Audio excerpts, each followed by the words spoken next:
다시 시작하도록 하겠습니다. 속죄제까지 했고, 이제 남아있는 한 개 제사가 있죠. 속건제입니다. 속건제. 속건제는 보상의 의미를 지니고 있는 제사입니다. 보상. 그러니까 소유권을 침해했을 때 드리는 제사, 속건제입니다. 속건제. 남에게 손해를 끼쳤으면 갚아라, 그런 얘기입니다. 갚아라. 그것이 진정한 죄의 사안이다, 이렇게 말하고 것이죠. 속건제의 특징은 재물이 딱 순양 하나로 한정되어 있습니다. 순양. 배상의 의미를 지니고 있기 때문에 그렇습니다. 좀 값이 나가는 재물로 드리도록 하고 있는 것입니다. 그래서 비둘기라든지 곡물로 속건제는 드리지 못합니다. 속죄제 가운데 순양이 빠져 있었죠. 보면 수송아지부터 해서 순염소, 암양 쭉 나오는데 보면 순양은 빠져 있어요. 속건제의 재물이 순양이기 때문에 그렇습니다. 그래서 속죄제, 속건제를 같이 합치면 완전한 속죄 제사가 되는 것이다, 그렇게 보면 되겠습니다.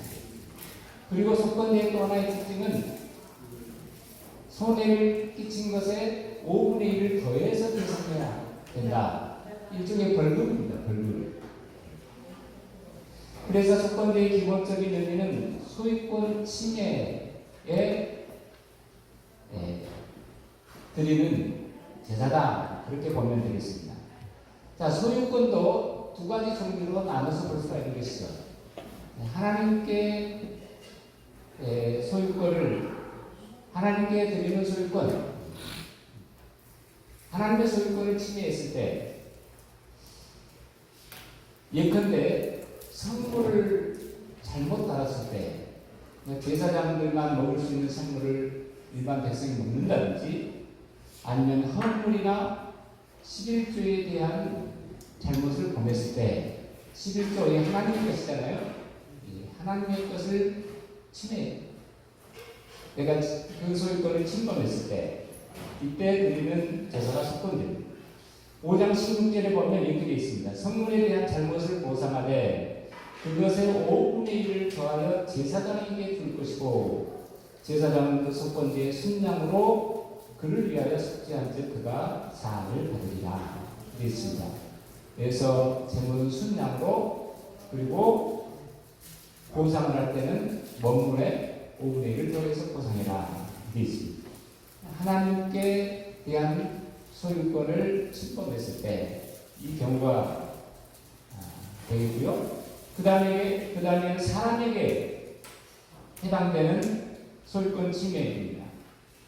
이웃의 소유권을 침해한 경우 6장 1절부터 3절에 나와 있는데요. 6장 2절부터 3절에 보면 누구든지 여호와께 신실하지 못하여 범죄하되 곧 임시 맡긴 물건이나 전당물을 속이거나 도둑질하고 사실을 부인하거나 그 거짓 맹세한 모든 물건을 돌려보내되 그 본래 물건의 5분의 1을 더하여 돌려보낼 것이다. 전당물에 대해서 신실치 못한 경우, 도둑질한 경우, 분실물을 불법 취득하고 그것을 부인한 경우, 대개 맹세와 관련된 그런 경우들을 여기서 다루고 있습니다. 자기가 그것을 맡아놓고 나중에 오리발 내는 이런 경우에는 사람의 소유권을 침해한 것이지만 하나님께도 죄를 범한 것이라고 그렇게 보고 있는 것입니다. 그래서 죄 가운데 어떤 죄는 구체적인 배상을 해야만 죄 용서함을 받을 수 있다는 것을 성경은 말하고 있습니다. 하나님과의 관계뿐만 아니고 이웃과의 관계에서도 해결해야 될 것이 있으면 해결을 하라고 성경은 말하고 있습니다. 마태복음 5장 23절에 예수님께서 하신 말씀이 있죠.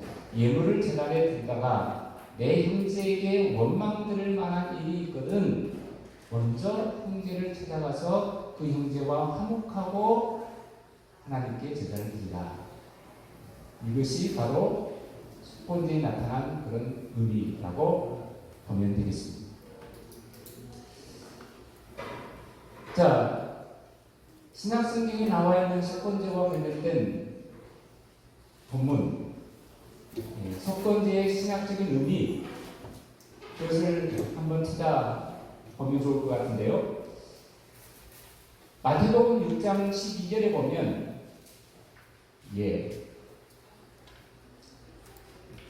우리가 잘 아는 주기도문 가운데 보면 여기 되어 있습니다. 우리가 우리에게 죄 지은 자를 사하여 준 것 같이 우리 죄를 사하여 주시옵고, 죄라는 말은 빚으로 되어 있습니다. 그래서 우리에게 죄 지은 자, 우리에게 빚진 자를 사하여 준 것 같이 우리의 빚을 사하여 주셨고, 자, 성경적인 의미에서 죄는 하나님께 빚을 지는 것이라고 보고 있습니다. 하나님께 빚을 지는 것. 그래서 그 빚을 갚아야 된다. 자, 마태복음 18장에 보면 예수님께서 1만 달란트 빚진 자의 비유를 하고 있는데요. 1만 달란트. 이것은 어떤 한 사람이 아무리 노력해도 갚을 수 없는 양이 바로 1만 달란트. 우리가 도저히 우리의 노력으로 갚을 수 없는 죄의 빚을 하나님께서 탕감해 주셨다. 마음이 탕감해졌잖아요. 1만 달란트 빚진 자는 바로 우리입니다. 우리가 하나님께 진 죄의 빚이 그렇다라는 것입니다. 그런데 그 빚을 하나님께서 탕감해 주셨다. 예수 그리스도께서 속건제물로 드리셨기 때문에 예수님께서 우리의 죄의 값을 자신의 죽음으로 치르셨기 때문에 하나님께서 1만 달란트 되는 우리의 죄의 빚을 탕감해 주셨다. 이게 성경이 말하고 있는 속건제의 진정한 의미입니다. 그래서 이사야서 5장 53장 10절에 보면 이건 고난의 종의 노래 가운데 나오는 종의 사역이잖아요. 그리고 그 사역의 결과가 무엇인가를 말하고 있는 본문입니다. 여호와께서 그로 상함을 받게 하시기를 원하사 질고를 당케 하셨은즉 그 영혼, 여기서 영혼 히브리어 네페신 생명입니다. 그 생명을 속건제물 아샴, 정확하게 레위기 6장에 나오는 용어입니다. 예수님께서 자신의 생명을 속건제물로 드렸다. 우리의 죄의 빚을 갚기 위해서 예수님께서 자신의 몸값을 하나님께 드리신 것이다. 그가 그 씨를 보게 되면 그 날은 길 것이다. 그 씨는 바로 구원받은 백성입니다. 그 결과로 구원받은 백성이 만들어지게 될 것이라는 것을 이사야 선지자가 예수님 오시기 700년 전에 예언한 내용입니다. 자, 그래서 속건제에 나타난 죄의 속성은 죄를 지으면 하나님께 빚을 지는 것입니다. 하나님께 빚을 지는 것이 되기 때문에 그 빚을 갚아야 됩니다. 그런데 그 빚의 양이 너무나 커요. 1만 달란트. 도저히 갚을 수 없는 액수. 그래서 예수님께서 대신 갚아주신 것입니다. 예수님께서 내 죄의 빚을 대신 갚아주셔서 나는 이제 빚이 없어요. 성경에서 죄는 짊어지고 가는 짐 혹은 빚이라고 보고 있습니다. 인생을 살아가는데 이게 뭘 이렇게 짐을 지고 살아간다면 얼마나 힘들겠어요. 그렇지 않아도 힘든 게 인생입니다. 죄의 빚만큼, 죄의 짐만큼 우리를 내리누르는 짐은 없습니다. 그 짐을 지고 어떻게 우리가 행복하게 살 수 있겠냐? 짐을 벗어버리고. 그래서 제가 너희 무거운 짐을 벗어버리고 우리 앞에 당한 경주를 경주하고 그 짐을 벗어버려야 우리는 이 땅에서 행복한 삶을 살 수가 있다는 것입니다. 자, 지금까지 우리가 5대 제사를 간략하게 요약적으로 살펴봤습니다.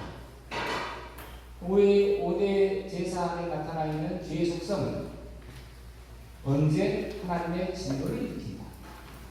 죄를 지으면 하나님이 증거하십니다.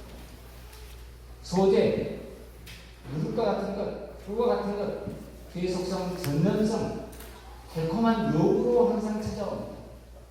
그래서 죄를 짓는 거예요. 항상 나에게 달콤하게 다가오기 때문에 마귀의 속삭임은 힘은 항상 달콤한 음성으로 나에게 들리는 것입니다. 그 다음에 화목제에 나타난 죄의 속성은 관계 파괴.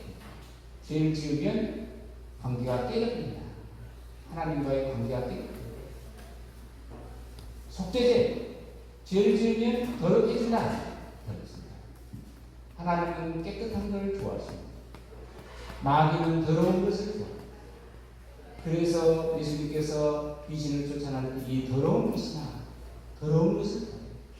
내가 하나님과 가까이 하기 위해서는 내 안에, 내 삶에 부정한 부분을 다 제거해야 합니다.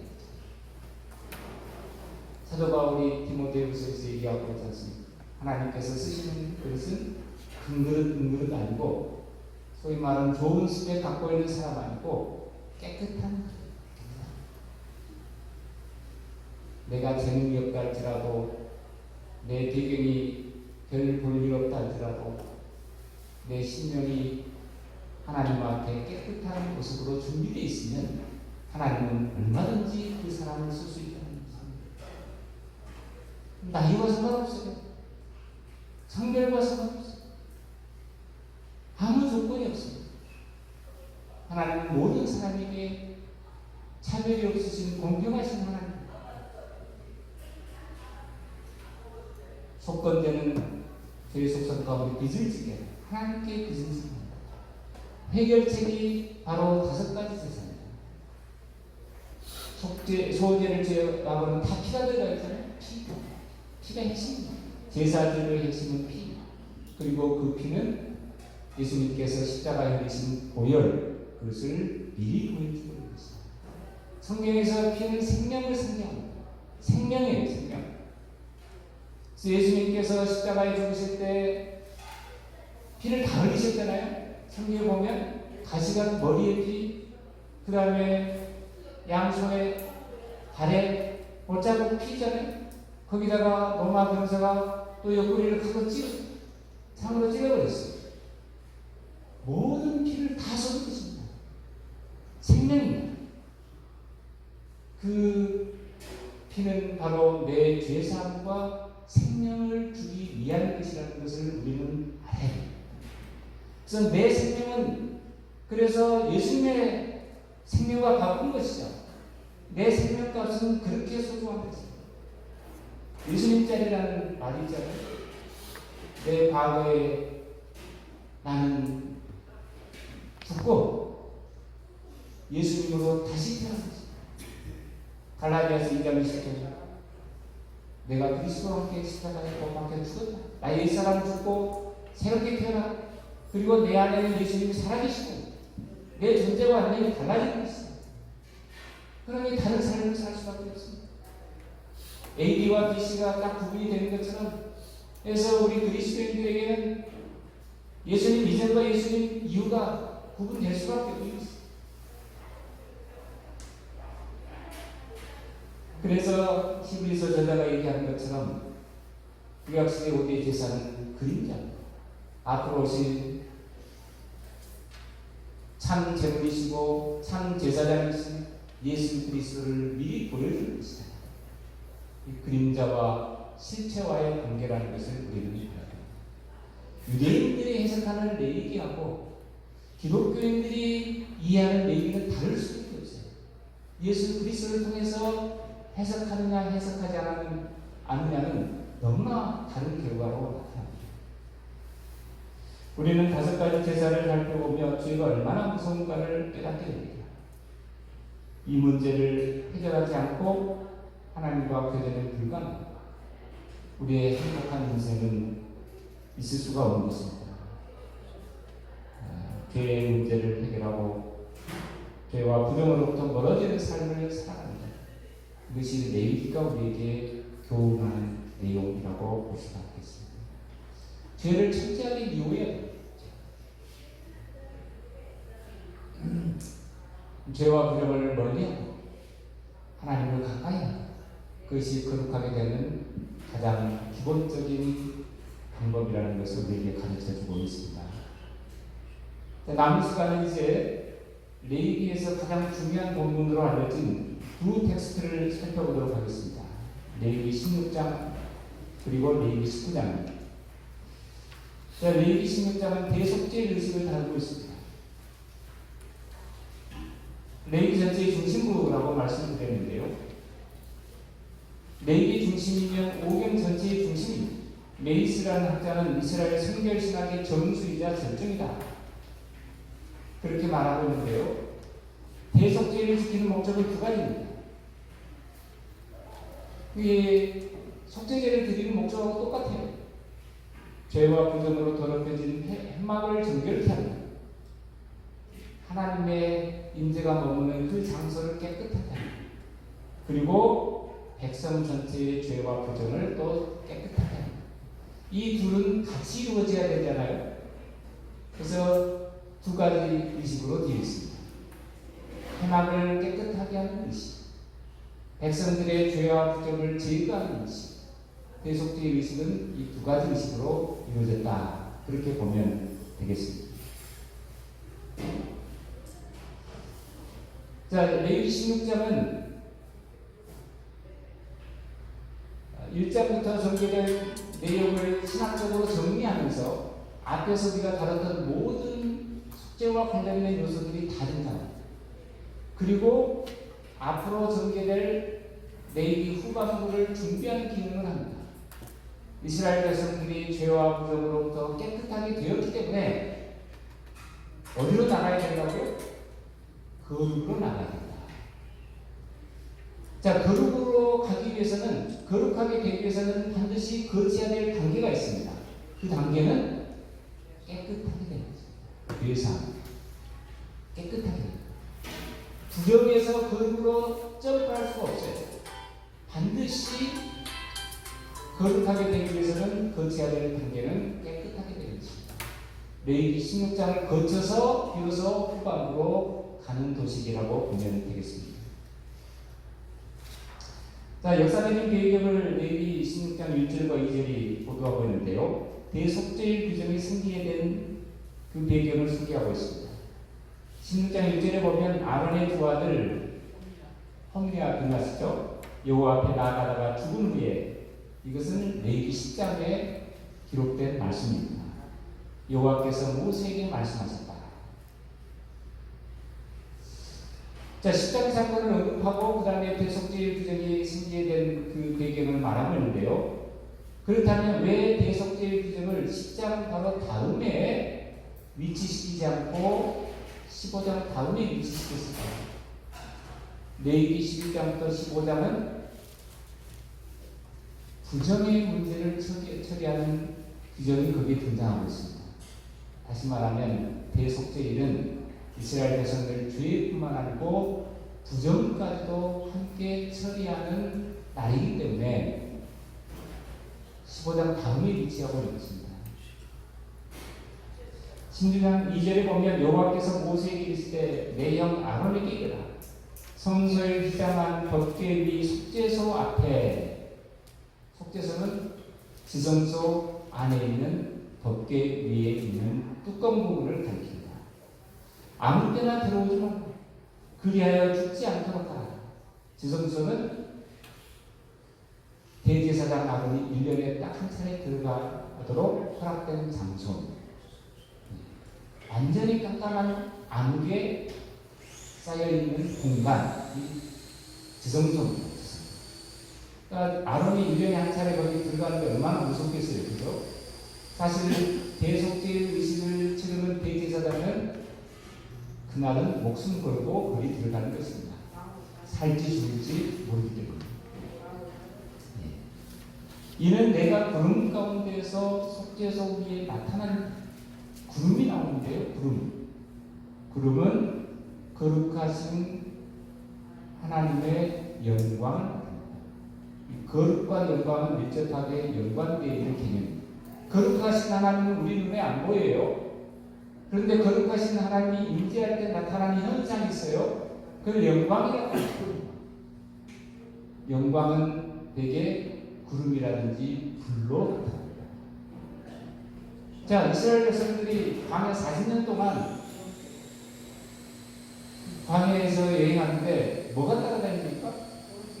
구름기둥, 불기둥이 따라다닌다는 것을 우리는 다 알고 있죠.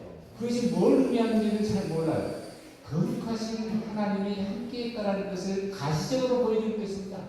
레위기에서 말하고 있는 그 거룩하신 하나님이 이스라엘 백성들과 함께 있다는 가시적인 표정.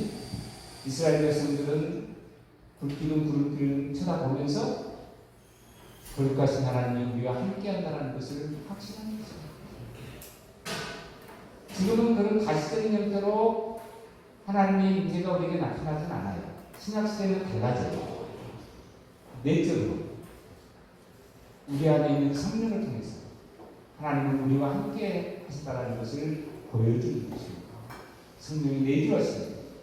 성령이 내주하심은 이스라엘 백성들이 광야 40년 동안 함께 했던 불기둥, 구름기둥의 의미를 지니고 있는 것입니다. 떠나지 않으세요. 우리와 영원토록 함께 하십니다. 구약시대 이스라엘 백성들이 누렸던 그 축복보다 훨씬 더 큰 축복을 우리가 누리고 있다는 것을 알아야 됩니다. 대속죄의 의식을 준비하는 내용이 3절, 5절에 나와 있습니다. 첫째, 아론은 자신을 위한 속죄 제물을 준비합니다. 수송아지, 순양. 수송아지는 속죄 제물로, 순양은 번제 제물. 자, 거룩하신 하나님께 나아가기 위해서는 대제사장이랄지라도 속죄를 해야만 된다는 것을 복음은 가르쳐주고 있습니다. 예외 없습니다. 모든 인간은 그분 앞에 나갈 때 반드시 속죄함을 받아야 된다는 것입니다. 그래서 예수님을 통하지 않고서는 어느 누구도 그분께 나갈 수가 없는 것입니다. 내가 길이요 진리요 생명 나로 말미암지 않고는 아버지께로 갈 자가 없느니라. 이게 진리입니다. 다른 이로서는 구원을 받을 수 없나니 천하 인간의 구원을 받을 만한 다른 이름을 주신 일이 없습니다. 사도행전 4장씩 우리는 이것을 믿는 것입니다. 오직 예수 그리스도 그분 외에는 다른 방법으로 거룩하신 하나님께 나아갈 수 없다는 것을 우리는 믿어야 됩니다. 그 다음에 물로 씻고 옷을 입습니다. 4절과 5절에 이때 대제사장 아론이 입는 옷은 세마포로 되어 있습니다. 보면 세마포가 계속 나오죠. 원래 대제사장 의복은 화려한 의복입니다. 왕의 의복처럼 그렇잖아요. 그런데 대속죄날 대제사장이 입는 의복은 세마포, 아주 소박한 의복, 흰색. 대제사장이 대속죄날 세마포 옷을 입는 의미가 무엇일까요? 두 가지입니다. 첫째는 겸비함의 상징입니다. 민족의 죄를 속하는 날이기 때문에 어떤 의미에서 고난의 종의 모습으로 하나님 앞에 나가는 그런 의미를 지니고 있습니다. 화려한 영광스러운 옷은 벗어버리고 애곡하는 날 이스라엘 백성들이 입는 그런 옷을 입고 하나님 앞에 나갑니다. 또 하나는 흰색은 천사의 의복을 상징합니다. 다시 말하면 대제사장은 이날 지성소에 들어가잖아요. 지성소. 아까 제가 말씀드렸죠. 이 지성소는 하늘 보좌에 대한 상징입니다. 하나님의 영역에 딱 중심, 하늘 보좌. 그래서 대제사장이 이날 이 일이 들어가는 것은 하나님 보좌 앞에 나가는 그런 의미를 지니고 있는 것입니다. 하나님 보좌. 그래서 하나님 보좌 앞에 있는 천사의 모습을 상징하는 하얀 옷을 입고 의식을 치르는 것으로 그렇게 되어 있습니다.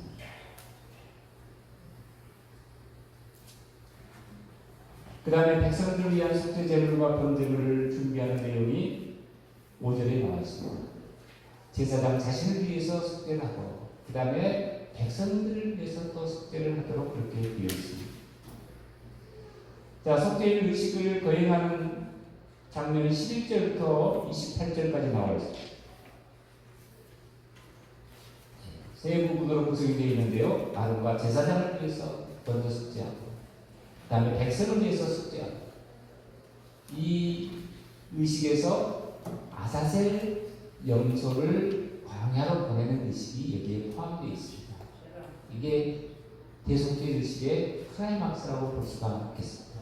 그래서 대속죄 의식은 대제사장이 지성소 안에 들어가는 이 의식이 하나 있고, 또 하나는 아사셀 염소를 광야로 보내는 의식, 이 두 가지라고 보면 되겠습니다. 첫 번째는 오염된 성소를 깨끗하게 하는 의식, 두 번째는 이스라엘 백성들의 죄와 부정을 제거하는 의식, 이 두 가지 핵심입니다. 자, 11절 14절에 보면 아론이 자신과 백성들의 죄를 속하는 그런 의식입니다.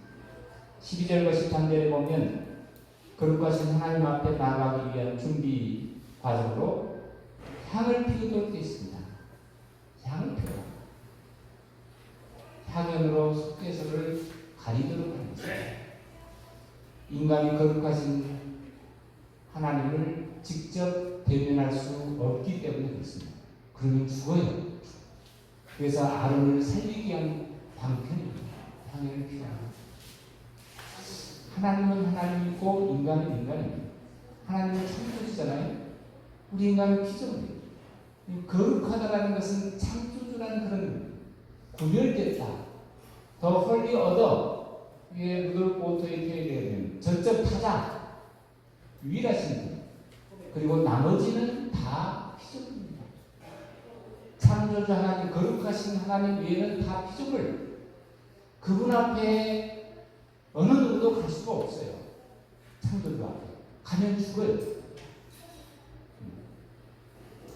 그래서 하나님과 우리 인간 사이에는 넘을 수 없는 간격이 존재하는 창조주와 피조물의 관계입니다.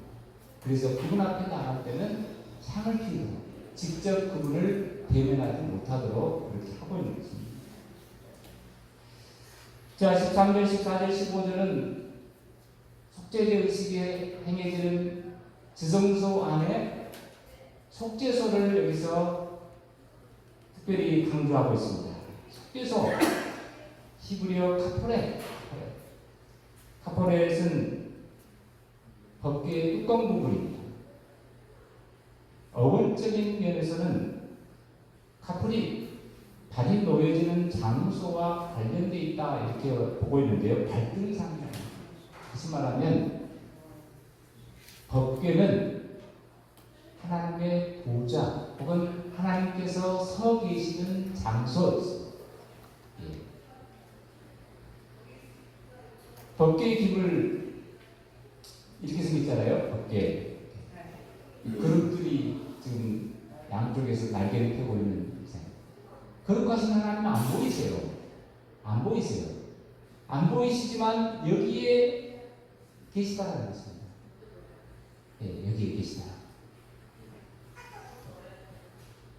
그래서 카포렛이라는 것은 이 법궤의 뚜껑 부분, 하나님께서 앉아 계시거나 서 계시는 이 장소를 카포렛이라고 합니다. 헬라어로는 시은자가 되겠습니다. 영어로 멀시시, 플라스테리온이라는 단어를 쓰고 있는데요. 그것은 은혜를 베푸는 장소.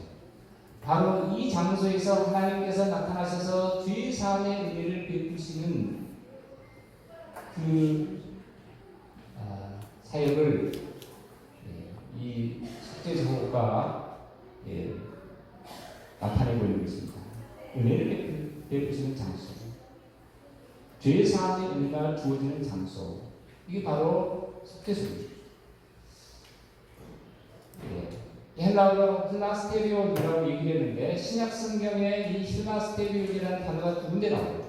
로마서 3장 25절하고 히브리서 5장 다 속죄소를 가리키는 의미로 사용됐다고 보면 됩니다.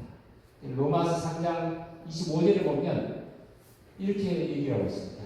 이 예수를 하나님이 그의 피로 인하여 믿음으로 말미암는 화목제물로 세우셨다 이렇게 되어 있는데 사실은 화목제물이 아니고 헬라어로 힐라스테리온이 다시 말하면 속죄제로 속죄서로 섬겼다 그런 거예요. 속죄서.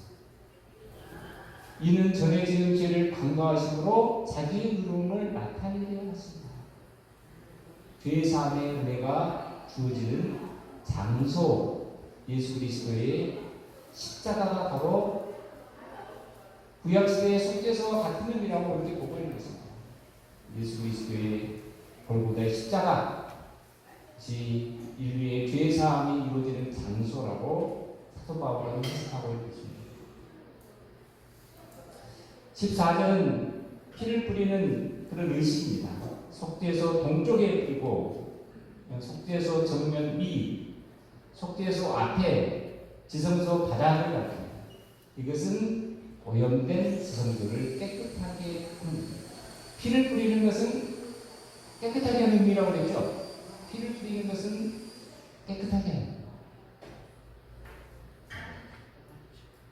그 다음에 백성들을 위한 속죄입니다. 15절부터 22절 15절부터 19절에 보면 먼저 해방을 정결케 하는 것입니다. 순염소를 잡아서 그 피를 가지고 휘장 안으로 들어 그리고 속죄소 위와 속죄소 앞에 뿌립니다. 앞에서 했던 의식과 똑같은 의식을 하고 있는 것이죠. 그러니까 어떤 의미에서 이 대속죄를 할 대제사장은 두 번 들어가는 것이죠. 한 번 자기와 제사장들을 속죄하기 위해서, 또 한 번 이스라엘 백성들의 죄를 가지고 또 16절은 그 의미를 설명합니다. 핏뿌림의 의미, 곧 이스라엘 자손의 부정과 그들이 범한 모든 죄로 말미암아 지성소를 위하여 속죄하고 또 그들의 부정한 중에 있는 해막을 위하여 그같이 할 것이다. 깨끗하게 하는 의미라고 이렇게 얘기를 하고 있는데요. 뭐로부터 깨끗하게 하느냐? 부정이 들어가 있습니다. 이스라엘 자손의 부정과 이스라엘 자손들이 부정을 처리하지 않은 상태로 살아가게 되면 그 부정이 쌓여서 해막, 지성소까지 오염시킬 수 있다는 것을 여기서 보여주고 있는 것입니다. 그래서 11장부터 15장에 정결 규례를 하나님께서 주신 이유가 여기 있습니다. 정결 규례를 통해서 부정을 제거해야만 성소가 깨끗하게 되고 거룩하신 하나님께 나아갈 수 있기 때문에 그렇습니다. 그 다음에 그 모든 범한 죄에, 이게 범한 죄는 히브리어로 페시아로 되어 있습니다. 페시아. 앞에서 우리가 속죄될 때 언급됐던 그 용어하고는 좀 달라요. 페시아라는 죄는 의도성이 있는 죄입니다. 약간의 반역적인 성격을 지니고 있는 죄. 그래서 레위기 4장에서 말하고 있는 속죄죄는 의도성이 없는 죄를 다루잖아요. 의도성이 있는 죄는 지성소를 오염시킨다. 그러니까 의도성이 있는 죄는 훨씬 죄의 영향력이 크다고 보는 거죠. 하나님의 인정한 머무는 그 장소를 직접적으로 더럽히는 요소, 의도성이 죄를 지을 수 있습니다. 우리는 죄를 짓고 살죠. 그렇지만 가능하면 알고 지은 죄를 지으면 안 된다는 거죠. 의도성이 있는 죄는 짓지 않아요. 하나님이 싫어하십니다.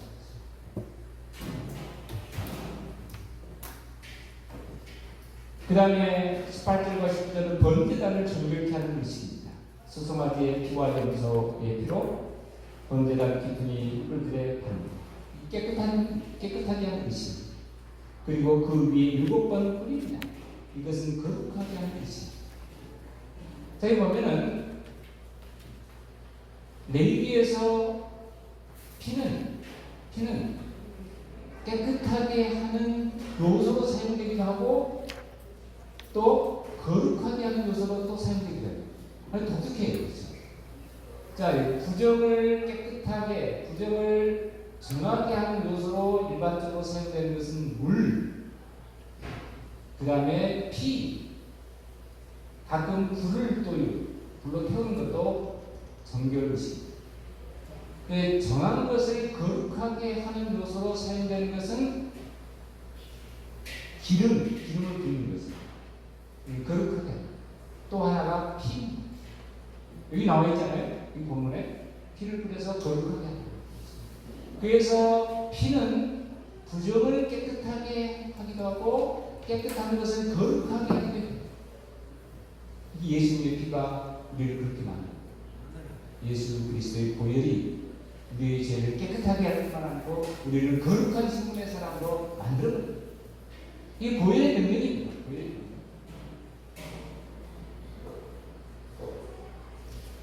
대속죄 의식의 클라이막스, 아사셀 용서를 보내는 의식입니다. 20절부터 22절. 20절에 보면 그 지성소와 회막과 제단을 위하여 속죄하기를 마친 후에 살아있는 염소를 들되 아사셀 염소를 가리킵니다. 1절에 아사셀을 위하여 이렇게 되어 있죠. 아사셀 염소를 가리킵니다.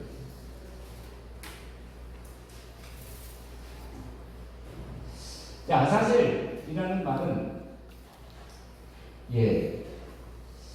가장 널리 알려진 해석으로 일종의 귀신 이름으로 보는 것입니다. 귀신 이름. 그 근거로 세 가지를 들 수가 있겠는데요. 8절에 보면 아사셀이 야훼 이름과 대립해서 사용되고 있죠. 한 제리는 야훼를 위하여, 한 제리는 아사셀을 위하여.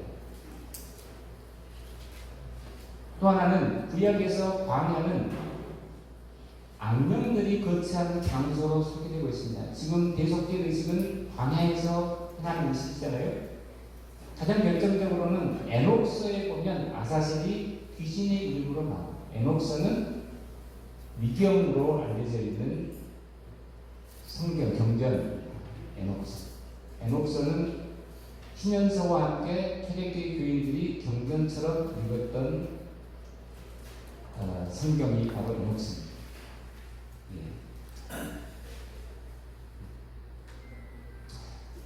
따라서 아사셀에게 염소를 보내는 의식은 모든 부정과 죄를 광야의 귀신에게 돌려보내는 의식. 에녹스에 의하면 이 아사셀이 나중에 사탄이 됩니다. 사탄에 대한 상징이라고 보면 돼요. 마귀에 대한 상징. 창세기 3장에 우리 인류를 유혹해서 죄를 짓게 만들었던 그 장본인, 그 장본인에게 다시 너 가져라. 너로부터 나왔으니까 이 죄와 부정 네가 가져라. 돌려보내는 것입니다.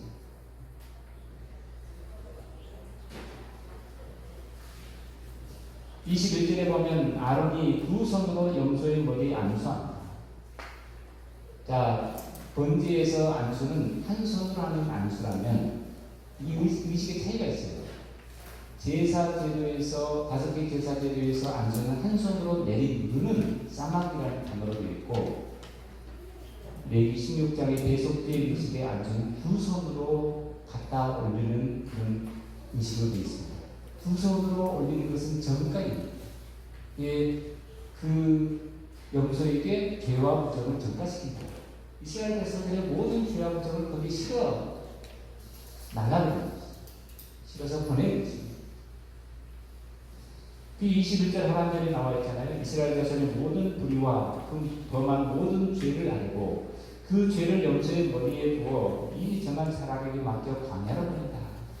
여기 보면 불의라는 말이 나오고 범한 죄, 그 다음에 또 죄가 나옵니다. 네, 아원, 페시아, 하타, 죄와 관련된 용어들을 다 쓰고 있습니다. 하나님의 율법을 어기는 인간의 모든 차원의 범죄 행위를 가리킨다고 볼 수가 있겠는데, 모든 죄를 다 아사셀에게 전가시켜버립니다. 이 사람으로부터 나왔기 때문에, 이 존재로부터 나왔기 때문에 다시 돌려버리고 있습니다. 그러면 아사셀 염소는 이스라엘 백성들의 죄와 부정을 지고 광야로 나가서 죽죠. 유대인의 전승에 의하면은 아사셀 염소를 광야로 보낼 때 한 사람이 따라갑니다. 그리고 절벽에서 밀어 뜯어가지고 완전히 확실하게 죽는 것을 본 다음에 들어옵니다. 왜냐하면 아사셀 염소가 다시 이스라엘 침략으로 돌아오면 안 되잖아요. 그러니까 유대인들은 실제로 아사젤 염소가 모든 죄와 부정을 지고 간다고 그렇게 믿었더랬습니다. 예. 그리고 속죄 염소를 보낸 사람은 옷을 빨고 불로 몸을 씻은 다음에 진으로 복귀합니다. 23절과 24절은 이제 추가적인 의식인데요. 대제사장이 세마포 의복을 벗고 그리고 거룩한 곳에서 물로 몸을 씻습니다. 속죄 의식이 종결되었다라는 그런 의미라고 보면 되겠습니다. 그리고 대제사장 예복, 화려한 예복을 입고 이제 번제를 드립니다. 몸값을 지불한다는 그런 의미로 보면 되겠습니다. 새 생명을 하나님께 드리는, 깨끗하게 되었기 때문에 새롭게 헌신한다, 그런 의미로 보면 되겠습니다. 자, 29절부터 34절은 대속죄의 제정과 관련된 얘기입니다. 인칭이 갑자기 2인칭으로 바뀌어 있어요. 하나님께서 직접 이스라엘 백성들에게 명령을 내리는 것으로 되어 있는데요. 자, 지금까지는 대제사장 중심의 의식을 소개했죠. 여기서부터는 이스라엘 백성들이 해야 될 책임이에요. 그게 29절에 보면 너희는 영원히 규례를 지키시리라. 여기서 너희는 이스라엘 백성들, 일곱째 달 곧 그 달 10일에 7월 10일, 이게 대속죄 의식이 해제된 날. 너희는 스스로 괴롭게 하고 아무 일도 하지 말되 본토인이든지 너희 중에 거류하는 거름이든지 해야 한다. 스스로 괴롭게 한다, 이것은 금식을 의미합니다. 금식.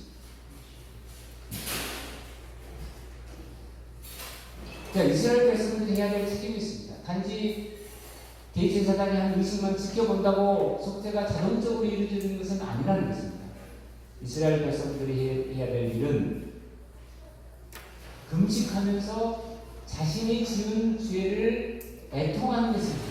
회개하는 것입니다. 하나님의 긍휼과 자비하심을 구하는 것입니다. 그럴 때 비로소 죄 사하는 은혜가 이스라엘 백성들에게 임한다는 것을 보여주고 있습니다. 31절에 보면 이는 너희에게 안식일 중에 안식이다. 아무것도 하지 말라는 것입니다. 오직 하나님의 죄사함의 은혜만 바라라. 대속죄의 신학적인 의미를 정리해 보면 1년 동안 죄와 부정을 씻고 민족이 새롭게 탄생하는, 이스라엘 백성은 매년 대속죄가 되면 깨끗한 백성으로 새롭게 탄생합니다. 이 의미가 있잖아요. 7월 1일 이제 새해가 시작되는 날인데 새로운 해를 깨끗한 상태에서 시작됩니다. 영혼과 육체를 깨끗하게 한 상태에서 새롭게 맞이하는 한 해. 이게 대속죄일의 의미입니다. 사실 이 대속죄일의 핵심적인 요소 세 가지, 속죄소, 플라스테리온, 두 번째 대제사장, 목숨 걸고 지성소에 들어가는 대제사장의 역할, 중보자 역할이잖아요. 세 번째, 이스라엘 백성들의 죄를 대신 지고 광야에 죽는 아사젤 염소. 아사젤 염소가 무슨 죄가 있어요? 근데 대신 죽는 거잖아요. 이 세 가지 요소는 예수 그리스도를 나타내는 것으로 신약성경의 저자들은 해석하고 있는 것입니다. 대속죄일은 정확하게 예수님의 십자가의 사역을 그대로 보여주고 있습니다. 자, 우리가 해야 될 일은 이걸 믿는 것입니다. 믿음으로, 예수 그리스도 이분이 바로 레위기 16장의 대속죄 의식이 가리키고 있는 바로 그 원자. 우리가 해야 될 일이 있습니다. 우리의 죄를 애통하고 회개하는 것입니다. 그럴 때 죄사함의 은혜가 우리에게 주어집니다. 예수님께서는 모든 인류를 위해서 십자가에 죽으셨습니다. 그렇지만 그 죄사함의 은혜가, 예수님의 십자가의 그 은혜가 모든 사람에게 주어지는 건 아니죠.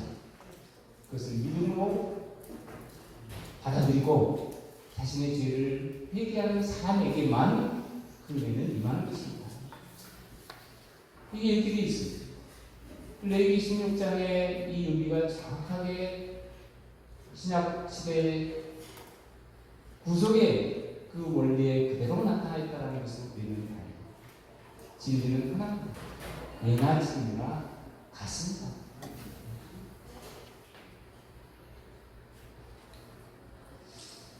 레위 19장 말씀을 보도록 하겠습니다. 레위 19장. 레위 19장의 주제는 거룩으로 바뀝니다. 지금까지 숙제였다면 거룩. 하나님 앞에 거룩하게 살아간다는 것이 무엇인가를 잘 보여줍니다.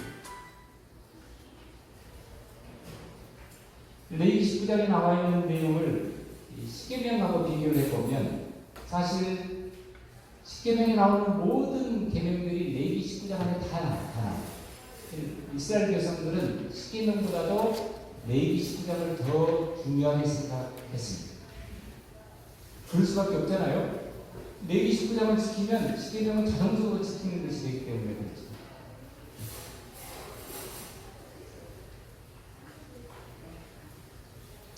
레위 19장은 딱 두 부분으로 구성이 됩니다.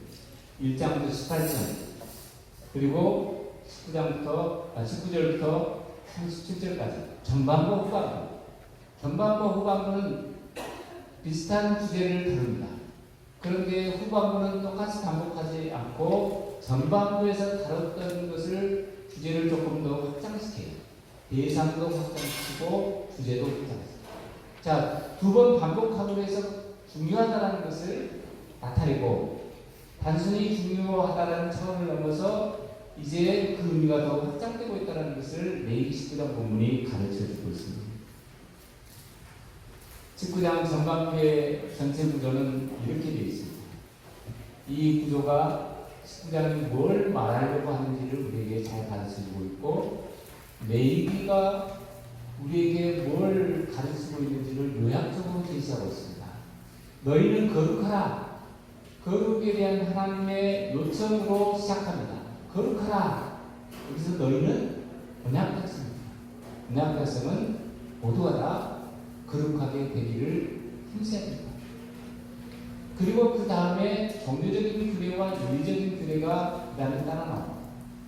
종교적인 규례는 다른 말로 하면 하나님 앞에서의 삶 혹은 예배라고 한다면, 윤리적인 규례는 세상 속에서의 삶 혹은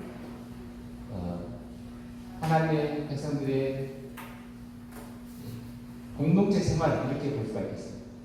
그리고 18절에는 내 이웃을 내 몸과 같이 사랑하라, 이 말로 끝을 맺고 있습니다. 자, 이것을 통해서 레위기가 말하고 있는 거룩의 의미는, 거룩은 하나님을 닮아가는 것이다. 하나님의 거룩하신 같이 너희도 그렇게 돼. 그리고 통전적인 의미를 지니고 있다. 그래서 종교적인 규례뿐만 아니고 윤리적인 규례를 같이 실천해야 된다는 것입니다. 예배와 삶의 통합, 하나님 앞과 세상 속에서의 삶의 연결, 이게 레위기가 말하고 있는 거룩의 의미입니다. 그래서 교회 안에서만 거룩을 실천한다면 반쪽짜리 거룩, 아니 거룩이 아닙니다. 적어도 레위기의 말씀이 나옵니다. 그리고 맨 끝은 내 이웃을 내 몸과 같이 사랑. 하나님 앞에서 시작했던 그 거룩함이 이웃 사랑의 실천으로 완성된다는 그런 의미를 지니고 있습니다.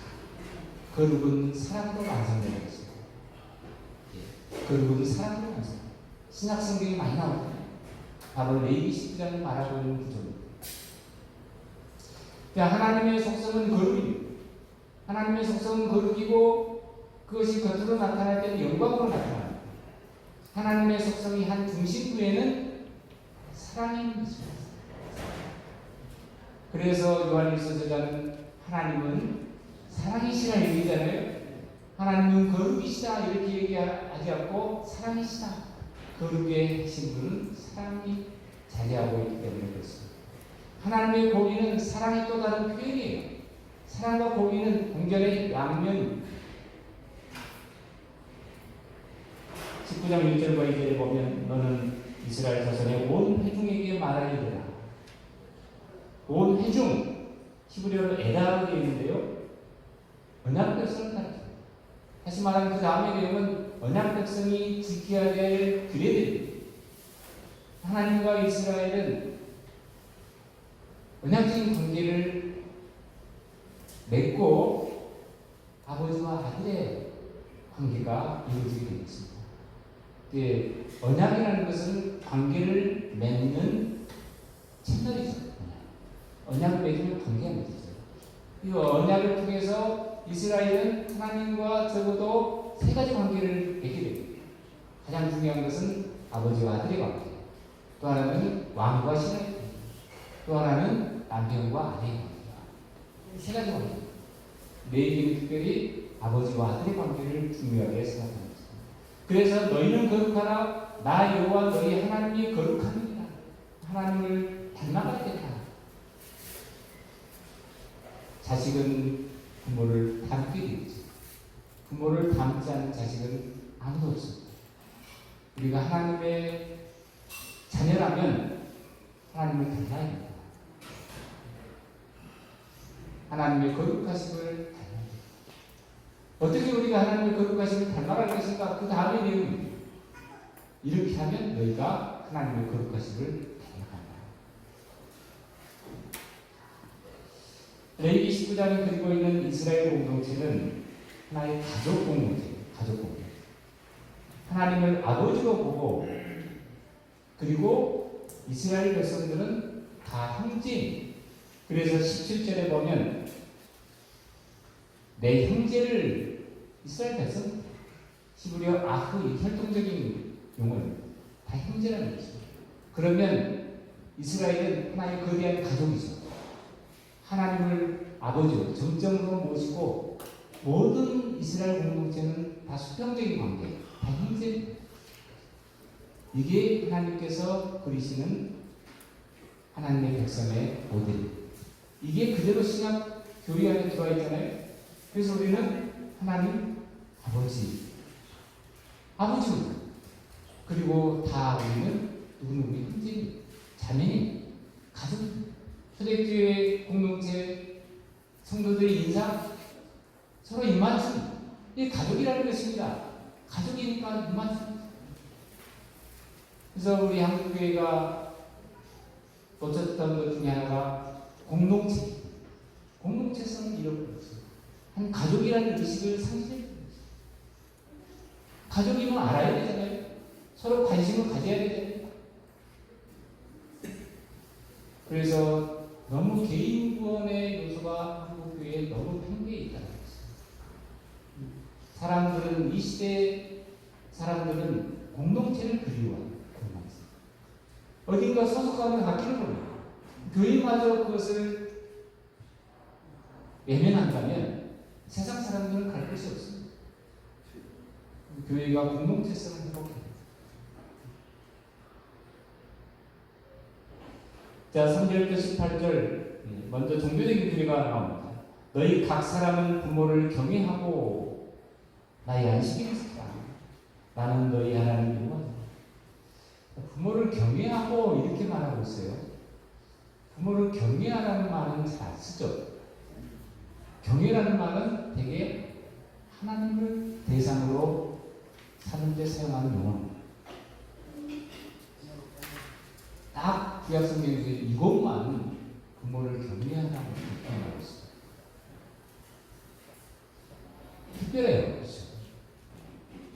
어쩌면 부모는 하나님의 대리자이기 때문에 부모를 경외하라고 표현하는지 모르겠습니다. 부모 공경은 하나님 경외로 통한다. 또 하나는 여기에서 부모는 육신의 부모뿐만 아니고 영적인 부모, 하나님 아버지를 같이 포함하고 있다고 볼 수 있습니다. 육신의 부모와 영적 부모의 공통점은 생명을 주시는 분이라는 것입니다. 생명을 주시는 분. 육신의 부모가 소중한 것은 나에게 생명을 주셨고, 하나님 아버지가 소중한 것은 나에게 영적 생명을 주셨기 때문에. 4절은 우상숭배 금지. 레위기는 우상숭배를 거룩된 문맥에서 다룹니다. 우상숭배는 부정한 것이라는 거예요. 우상은 부정한 거예요. 우상 숭배를 하게 되면 더럽히고 땅을 더럽히고 또 자기 자신을 더럽히고 우상 숭배를 하게 되면 나를 더럽히는 그런 행동을 내가 스스로 저지르는 것입니다. 그래서 거룩하게 되기 위해서는 우상 숭배를 멀리 해야 됩니다. 우상 숭배라는 것은 눈에 보이는 대상에게 절을 하는, 숭배하는 그 차원을 훨씬 뛰어넘는 것이죠. 우상 숭배의 정의를 내리려면 내 욕망을 채우기 위해서 신을 수단으로 삼는 것입니다. 신을 수단화하는 모든 행동, 그 우상 숭배라고 볼 수가 있는 것입니다. 그렇잖아요? 우상 앞에 비는 것은 자기의 소원을 이루어달라고 비는 것이잖아요. 신의 뜻을 알고자 하는 행동이 아닌 것이죠. 나에게 우상 숭배는 항상 초점이 맞춰져 있습니다. 남이나 내 욕망, 내 욕심, 그것을 충족시키려고 하는 것이 우상 숭배인데 하나님을 섬기면서 그렇게 섬기는 사람들이 있다는 것입니다. 하나님을 수단으로 삼는 것입니다. 내 욕망을 채우기 위한 수단입니다. 항상 하나님은 내가 원하는 것을 들어줘야만 되는 그런 존재로 생각하잖아요. 안 들어주면 안 믿겠다고 그러고 이게 우상숭배입니다. 내 삶 속에 우상숭배적인 요소를 제거해야 됩니다. 신앙이라는 것은 하나님 예수 그리스도를 내 인생의 절대적인 위치에 놓고 살아가는 것입니다. 절대적이라는 것은 그 어떤 것도 비교할 수 없다는 것입니다. 비교 불가, 이게 절대적이라는 것인데 그 절대적 비교 대상 안에는 내 가족도 들어가고 내 생명까지 들어가 있는 것입니다. 그분을 위해서 내 생명까지 버릴 수 있는 그 가치, 이게 신앙이라는 것입니다.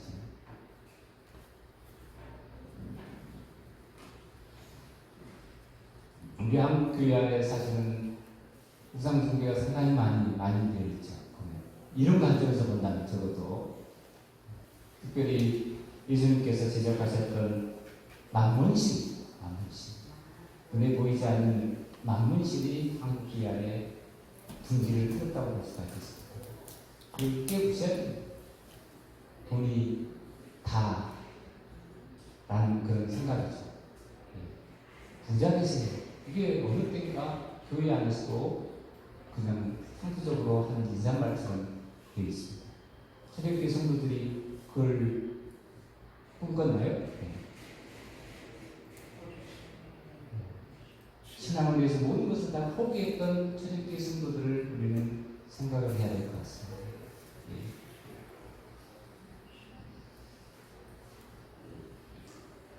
물론 부라는 것을 성경은 결코 부정적으로 보지는 않습니다. 그건 하나님께서 주시는 것입니다. 그 나라와 그 의를 구하면 이 모든 것을 더하신다. 이 모든 것 안에는 물질도 다 들어가 있는 것입니다. 내가 먼저 추구해야 될 목표를 분명하게 세우고 그 목표는 예수 그리스도, 그분을 닮아가는 것, 그분의 발자취를 따라가는 것, 그러면 나머지 것들은 하나님께서 자동적으로 주시다. 우리는 예수님께서 말씀하신 이 원칙을 실천해야 될 그런 사명을 받은 사람들이라고 볼 수가 있겠습니다. 5절부터 8절은 화목제 희생의 규례입니다. 6절과 7절에 보면 그 제물은 드리는 날과 이튿날에 먹고 셋째 날까지 남았거든 불사르다. 화목제물은 빨리 처리하도록 되어 있습니다. 적어도 당일날 처리하든지 이튿날까지 처리하든지, 다시 말하면 화목제를 드렸으면 이웃과 같이 함께 나누라. 화목제의 정신은 나눔입니다. 나눔. 너만 즐기지 말고 그 즐거움을 함께 나누라. 너만 가지지 말고 네가 갖고 있는 것을 함께 나누라. 공동체성입니다. 9절과 10절은 가난한 자에 대한 배려입니다. 추수 때에 다 거두지 말고 조금 남겨두라. 바로 앞에 화목제 규정하고 상당히 비슷하죠. 이건 이삭 죽기와 관련된 규정이죠. 이삭 죽기. 이삭축기는 고대 이스라엘 사회에서 굉장히 중요한 사회 보장 제도의 성격을 지니고 있습니다. 하나님께서 가난한 자들을 먹이시는 방법입니다. 이삭축기를 통해서. 부자들이 다 거두어가면 이 제도가 작동이 안 되겠죠. 밭의 주인들이 다 싹쓸이해버리면 가난한 사람들이 먹을 방법이 없습니다. 부자들이 협조해줘야, 논밭의 주인들이 협조를 해줘야만 이 제도가 돌아갈 수 있도록 되어 있습니다. 그런데 하나님께서는 그냥 두도록 하기보다는 스스로 가난한 사람들이 이삭을 줍는 노동을 하도록 그렇게 하나님께서는 장치를 만들어 주셨다는 것입니다. 예. 누구에게 도움을 요청하는 것은 자존심이 무척 상하죠. 그렇지만 가난한 사람들이 이삭을 줍는 노동을 한 대가를 내가 얻는다고 생각하면 자존심의 상처를 입을 이유가 없습니다. 하나님은 이런 방식으로 다른 사람을 돕기를 바라십니다. 어려운 사람을 도와줄 때 우리는 항상 이 정신을 생각해야 됩니다. 도움을 받는 사람의 형편, 그 사람의 마음, 그것을 헤아릴 줄 알아야 됩니다. 혹시 내가 도움을 베푸는 이것 때문에 도움을 받는 사람이 상처를, 자존심이 상하는 일을 당하지 않을까 염려하면서 도움을 베풀 필요가 있다는 것입니다. 예수님께서 오른손이 하는 것을 왼손이 모르게 하라. 도와주고 잊어버려라 그런 얘기죠. 남에게 도움을 베풀었으면 그 사실을 잊어버리는 게 좋다. 하나님께서 기억하시기 때문에 레위기는 자기의 실천을 강조합니다. 하나님의 성품이기 때문에 그렇습니다. 거룩하신 하나님의 성품, 사랑, 자비, 그렇잖아요. 그래서 우리가 하나님의 거룩하심을 닮아간다는 것은 그분의 성품을 우리가 닮아가는 것입니다. 그래서 어려운 사람을 돌보고 그 사람들에게 자기의 손길을 베푸는 것은 하나님의 성품을 우리가 닮아가는 것을 보여주고 있는 것입니다. 그 다음에 11절부터 18절은 더불어 사는 공동체 원리를 제시하고 있습니다. 거룩한 공동체는 어떤 공동체가 되어야 되는가? 그것을 6가지로 분류하고 있는데요. 첫째는 정직의 원리입니다. 거룩한 공동체는 정직한 사회가 되어야 된다. 정직하게 사는 것은 깨끗한 것으로 보고 거짓말하는 것은 부정한 행동으로 그렇게 보고 있는 것입니다. 거룩의 관점에서 이것을 판단하고 있는 것입니다. 히브리적인 사고에 의하면 얼굴은 것은 깨끗한 것입니다. 굽은 것은 부정한 것입니다. 그래서 뱀은 부정한 동물입니다. 꿀꿀하잖아요. 하나님의 백성들은 올곧게 살아요. 동물들을 통해서 우리에게 교훈하시는 것입니다. 정직하게 살아야 됩니다. 이 올곧은 삶, 언어 생활에 있어서도 마찬가지입니다. 정직하게 말해야 합니다. 우리 사회는 너무 거짓말이 난무합니다. 당연시 되어 있는 것입니다. 정치가들이 이 부분에 있어서 또 한몫을 한 것 같습니다. 적어도 교인들은 달라야 된다고. 세상 사람들은 교인들에게 그런 기대치가 있습니다. 정치가들은 그렇게 살아도 교인들은 그러면 안 된다는 거죠. 목사님들은 그러면 안 된다는 거죠. 이게 세상 사람들이 그런 기대입니다. 말에 있어서 정직한 거죠. 자신의 정직을 생명처럼 생각하는 그런 시대가 있었죠. 교회 역사를 통해. 한국 교회가 문화를 바꾸는 데는 실패한 것 같아요.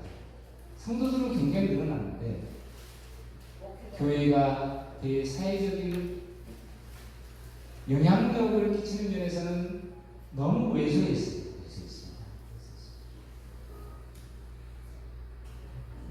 저는 영국에 가서 공부하면서 그걸 좀 바라보게 됩니다. 유럽 교회가 다 이렇게 쇠퇴한다고 얘기합니다만, 그래도 영국 교회는 문화를 바꾸는 데는 상당히 성공을 했다고 저는 이렇게 평가합니다. 그들의 삶이 보면 굉장히 기독교적이에요. 교회를 안 다니는 사람들도 기독교적인 가치관들을 많이 갖고 있다는 것을 제가 알았습니다. 제가 영국 북쪽의 스코틀랜드에서 살았는데, 거기 이제 장로교가 국교이긴 하죠. 그래서 거짓말하는 것을 엄청난 죄악으로 생각해요. 너 거짓말쟁이하기 최고의 용입니다. 이 사람들은 정말 정직하게 살려고 하는 사람입니다. 우리 사회가 조금 정직성을 회복하면 좋을 것 같습니다. 정직성. 나부터 그렇게 살면 좋을 것 같아요. 교회 안에서 목회자 한 마디가 정말 권위를 얻으려면 그 말에 대한 정직성입니다. 신실함. 그 다음에 23절은 고용의 문제를 다룹니다. 임금, 체불, 착취의 금지. 거룩의 영역이 직장 생활까지 확대되어 있어요. 그래서 레이드 후반부에서 얘기하고 있는 거룩은 상당히 폭발적이에요. 하나님 앞에서의 삶만 얘기하지 않습니다. 우리가 살아가는 일상 속에서 어떻게 살아갈 것인가 주제를 다루고 있죠. 14절은 자미자에 대한 비례입니다. 너는 귀먹은 자를 저주하지 말며 맹인 앞에 자녀물을 놓지 말고 내 하나님을 경외하라. 하나님이 보고 계신다는 것입니다. 신전의식, 코란데오, 신전의식. 신전의식을 가지고 살아가라. 삶의 일상에서 하나님이 보고 계신다. 맹인이 못 보잖아요. 장애물 논다 한들 어떻게 알겠어요? 그런데 하나님이 보고 계신다. 하나님은 의지할 것 없는 사람들을 돌보십니다. 그래서 고아와 과부의 하나님이라고 그렇게 말하고 있습니다. 하나님은 우리의 손길을 통해서 그들을 돌보시기를 원하십니다. 우리가 그들을 돌보는 것은 하나님의 할 일을 대신해 드리는 그런 의미를 지니고 있습니다. 그 다음에 15절은 재판정의 공의입니다. 경제 정의에 있어서 사법권의 정의를 말하고 있습니다. 너희는 재판할 때에 불의를 행하지 말며 가난한 자의 편을 들지 말며 세력 있는 자라고 두둔하지 말고 공의로 사람을 재판할 것이다. 재판정에서는 가난한 자 편 들면 안 된다는 것입니다. 앞에서는 계속 가난한 자를 보살피라고 얘기했는데 여기에서는 가난한 자 편 들면 안 된다. 공의, 재판적인 원칙은 공의이기 때문에 그렇습니다. 이렇게 함으로 해서 사랑과 공의가 적절한 균형을 이루고 있다는 것을 알 수가 있습니다. 하나님의 속성은 거룩하십니다. 그런데 그 속성이 표현될 때는 성품으로 표현됩니다. 사랑과 공의라는 성품으로 표현됩니다. 그래서 하나님의 속성은 거룩하실 때 하나님의 성품은 자비와 공의의 성품으로 나타난다는 것을 우리가 알 수가 있습니다. 그러면 우리가 닮아가야 될 것은 하나님의 사랑과 공의의 성품. 마지막으로 이웃사랑입니다. 17절과 18절. 이게 클라이막스입니다. 보면 11절부터 이웃과 관련된 용어들이 하나씩 둘씩 등장하다가 17절, 18절에는 모든 용어들을 다 등장시키고 마지막에 내 이웃을 내 몸과 같이 사랑하라로 끝을 맺고 있습니다. 문학적인 기법입니다. 정승법, 방법법을 사용해서 이웃사랑을 강조하고 있는 것입니다. 거룩의 완성은 이웃사랑으로 표현되어야 된다는 것입니다. 거룩의 출발이 하나님 경외라면 거룩의 완성은 사랑입니다. 구약 윤리의 핵심은 이웃사랑입니다. 신약 윤리는 원수사랑입니다. 그러니까 구약보다 더 높아졌잖아요. 그죠? 이웃사랑보다 더 어려울 때 원수사랑. 그래서 마태복음 5장 48절에 보면 너희 하나님의 온전하신 같이 너희도 온전하라. 그리고 그 앞에는 원수 사랑에 대한 얘기입니다. 어렵죠. 유대교에서는 원수 사랑이라는 이 개념 자체가 없습니다. 네, 이웃 사랑은 유대교가 얘기하고 있는 이웃은 다 동족들입니다. 원수는 배척하고 싸워야 될 대상이지 사랑의 대상이라고 보진 않아요. 그래서 지금 팔레스틴 문제가 해결이 안 되고 있습니다. 절대로 안 돼요. 원수 사랑 개념 자체가 없기 때문에 원수 사랑은 오직 기독교 안에서만 있는 이게 가치입니다. 독특한 거죠. 아가페라는 용어로 신학성경은 표현하고 있습니다. 아가페. 이 기독교 용어입니다, 사실. 그리고 그 아가페라는 것은 무조건적인, 자기 희생적인 사랑. 이게 아가페입니다. 이게 다른 종교에서 세상에서 찾아볼 수 있는 가치인가요? 아니죠. 오직 예수 그리스도가 그를 보여주셨고, 그리고 그를 따르는 제자들에게 요구하는 그런 가치입니다. 사실 어려운 것입니다. 그렇지만 성경은 그렇게 하라는 말. 내 힘으로 하는 것이 아니고 우리 안에 계신 예수 그리스도께서 도와주시기 때문에 가능한 것이라고 말하고 있습니다. 예수님이 병을 보여주시고 자기를 죽이는 가는 유다까지의 사랑했습니다. 자기를 찌르는 로마 병병들을 또 위해서 기도하시고 예수님이니까 그렇다. 우리 한국교회 신앙이 선양했습니다. 정확하게 원수 사랑이 무엇인가를 보여주십니다. 우리 한국교회는 정말 자랑스럽게 생각해야 됩니다. 손양원 목사님, 주기철 목사님 이런 신앙의 위대한 인물들을 한국교회가 배출했잖아요. 외국 크리스찬들도 다 놀랄 정도의 그런 영성을 또 경건을 지녔던 그런 인물들이죠. 지금은 좀 아쉽죠. 네. 그런 인물들이 지금은 많이 사라져버린 영적으로 어두운 시대에 우리는 살고 있는 것 같습니다. 마지막으로 19절부터 39절은 거룩한 사람이 되는 두 번째 단락입니다. 19절은 혼합교배 금지 규정을 펴고 있습니다.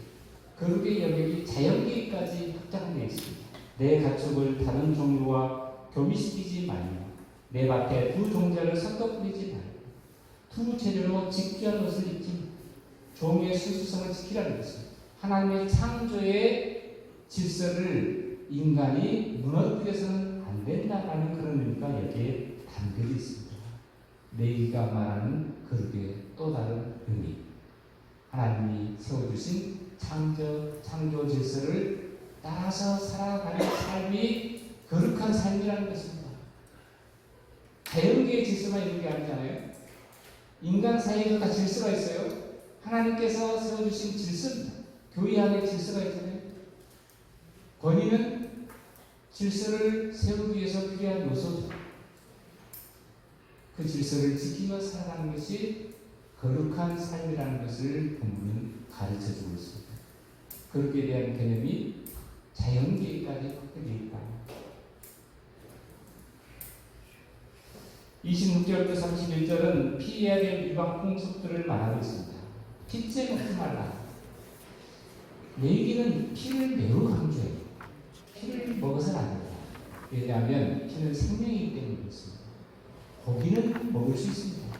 그렇지만 생명을 우리가 취할 수는 없다. 왜냐하면 하나님께 그 주권이 있기 때문에 모든 생명은 그분으로부터 거룩하신 하나님으로부터 나온 것이기 때문에 피는 먹어서는 안 된다는 것입니다. 그분께 돌려도 됩니다.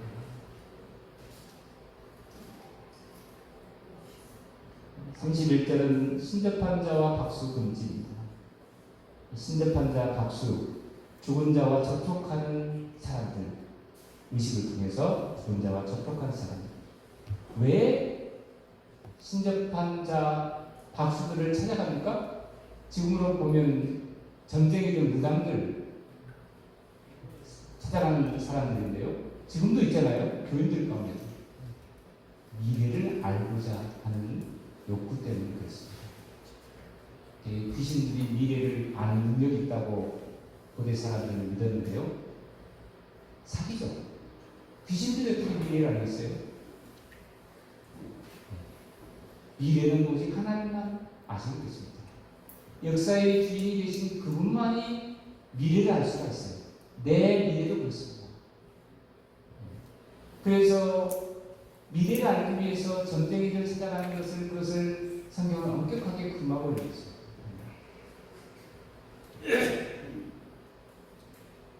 우리가 해야 될 일은 나에게 주어진 현실에 충실하는 것입니다. 미래는 하나님의 몫입니다. 내가 현실에 충실하면 하나님께서 내 미래를 만들어 가시는 것입니다. 마지막으로 노인 공경.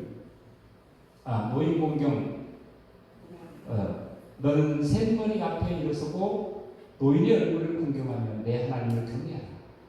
앞에서는 부모 공경이었잖아요. 이제 대상이 확대되죠.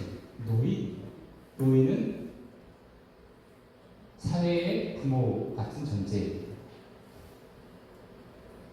건강한 사회는 약자가 보호받는 사회뿐만 아니고 노인이 존경의 대상이 되는 사회입니다. 우리 사회는 이 좋은 가치를 잃어버렸잖아요. 그래서 인간을 다 경제 논리로 알아보려고 합니다. 노동력이 가치가 없잖아요. 노인들은. 그러니까 무시합니다. 우리 한국 사회가 병들었다는 증거입니다. 천박한 그런 자본주의 사상이 우리 한국 사회를 지배하고 있다는 하나의 반증으로 봐요. 그 다음에 걸면에 대한 사랑. 앞에서는 이웃 사랑이었잖아요. 이제는 그 사랑의 대상이 걸음까지 확대되어 있습니다. 지금으로 하면은 탈북민이나 이주민 노동자들이 사랑의 대상입니다. 우리가 그들을 돌봐야 되고 또 사랑해야 될 대상이라고 말하고 있습니다. 법정에서의 정의와 공정한 선거래. 역시 사랑과 공의가 조화를 이루고 있죠. 앞에서는 사랑, 여기서는 공의. 끝으로 율법을 지킬 것에 대한 요청이 37절에 나와 있습니다. 너희는 내 모든 규례와 내 모든 법도를 지켜야 한다. 나는 여호와. 성결법전에서는 레위기 후반부는 율법을 지키는 것이 거룩하게 되는 가장 중요한 길이라고 그렇게 말하고 있습니다. 율법을 지키는 것. 어떻게 우리가 거룩하게 되느냐? 말씀을 지켜 행하라. 말씀을 가까이 하고 말씀을 지켜 행하는 것이 거룩하게 되는 길이라는 것을 19장은 우리에게 말씀하고 있습니다. 말씀이 중요합니다. 기독교 신앙은 오직 말씀으로만, 오직 은혜로만, 오직 믿음으로만 이 기초 위에서 종교개혁이 이루어지는 거 아닙니까? 말씀을 당하면 안 됩니다. 말씀을 늘 가까이 하고 묵상하고 그 말씀대로 살려고 하는 노력이 우리에게 필요하다. 말씀을 떠나면 거룩도 없습니다. 레위기는 어떻게 살 것인가, 어떻게 거룩하게 살 것인가를 우리에게 교훈하고 있습니다. 우리는 거룩한 백성들로 부르심을 받았습니다. 우리의 목표는 하나님의 거룩하심을 본받아 살아가는 것입니다. 그렇게 하기 위해서는 죄와 부정을 멀리하고 하루하루 우리의 삶이 거룩을 실천하는 장으로 그렇게 살아간다면 우리의 모습이 조금씩 그리스도를 닮아가는 그런 경지에 오르게 될 것이라고 봐집니다. 오늘 10시부터 3시간 동안 제 강의를 들어주셔서 감사를 드립니다. 기도하고 마치겠습니다. 좋으신 하나님 은혜를 감사드립니다. 오늘 짧은 시간이지만 레위기의 말씀을 통해서 거룩하신 하나님에 대해서 그리고 레위기 안에 나타난 속죄와 거룩한 백성의 삶에 대해서 깨우쳐 주셔서 감사를 드립니다. 늘 우리의 영혼이 깨끗한 모습으로 거룩하신 하나님을 숨기고 주 예수 그리스도를 닮아가는 저희들 되게 하여 주옵소서. 예수 그리스도 이름으로 기도합니다. 아멘. 수고하셨습니다.